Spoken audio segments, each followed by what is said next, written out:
Hey guys, Coach Jeff Leach with Diamond Kinetics. Check us out, diamondkinetics.com. Follow us on Facebook, Twitter, and Instagram. And if you'd like to follow me at Coach Jeff Leach on Twitter as well. Today we're going to look at Bryce Harper, and we're going to look at his evolution from a high school hitter to a pro hitter and just see, what has changed in his swing, what has remained the same. I think you'd be pretty surprised that most of the critical aspects of his swing have gone unchanged from high school to the pros. So let's dive in.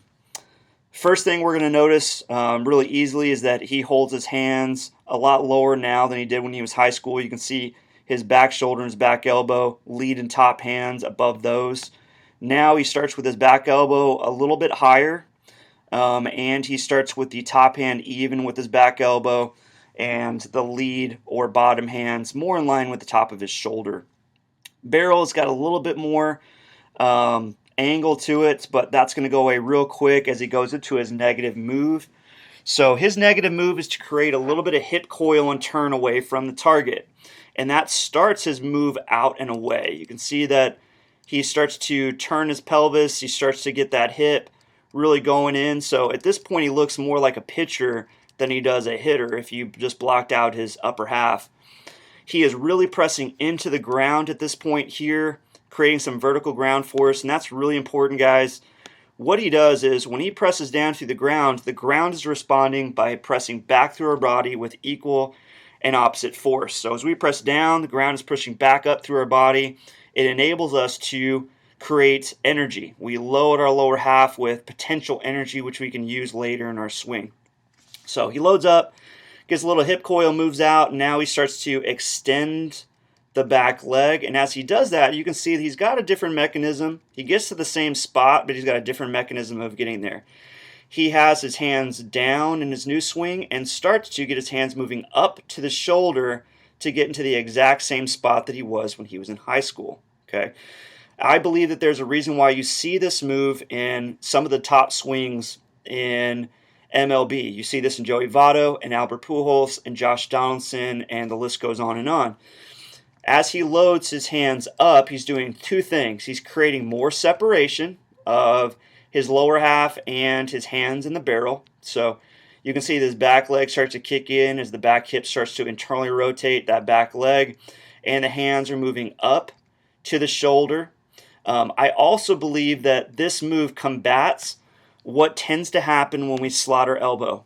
First, I want you to notice that the back elbow slots underneath the hands. The back elbow is not kicking in towards the body. It's hard to see here, and this frame rate, maybe it's just a slightly different frame rate, but his back elbow is slotting directly under the hands, and as he starts his turn, you can see the separation between his back hip and the elbow. The elbow is not kicking into his body.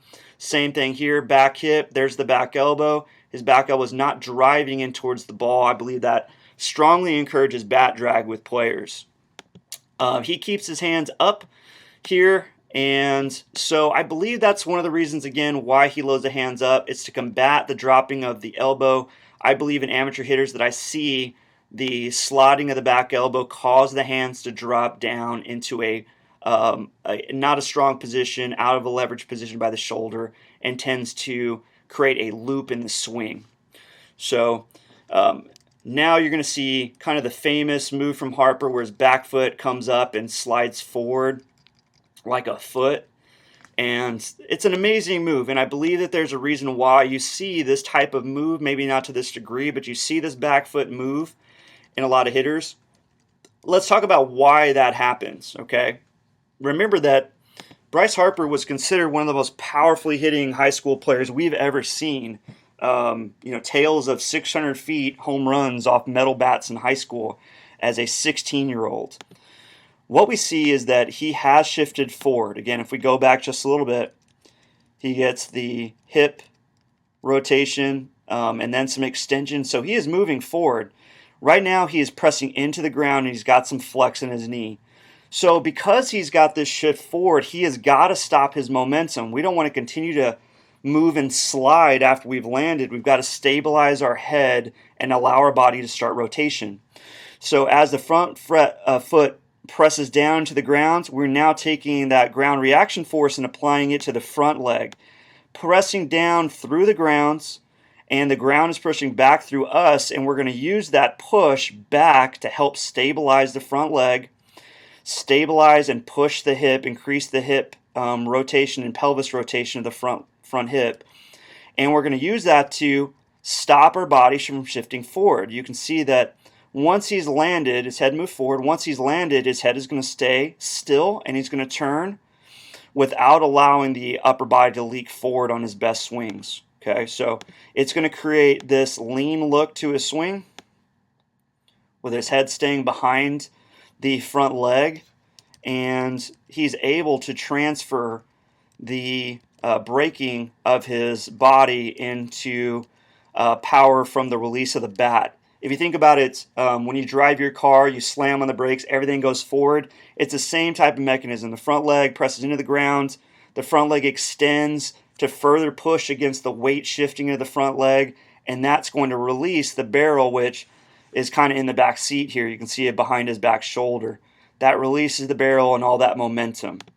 So considering that Bryce Harper is one of the most powerful hitters in the world, what I would love to do is take our Diamond Kinetics swing tracker, and I'd like to measure the power that he's able to generate. I'd love to see the impact momentum of the barrel when it makes contact with the ball. I'd love to see the max acceleration that he's able to generate. So with a swing tracker, swing sensor, we're able to measure a player's power, speed, quickness, and how they control the barrel. I'd also like to see his max hand speed and his max barrel speed. I'd love to see his trigger to impact time, just how quickly from go does he get the barrel to the baseball. And I would love to see his approach angle.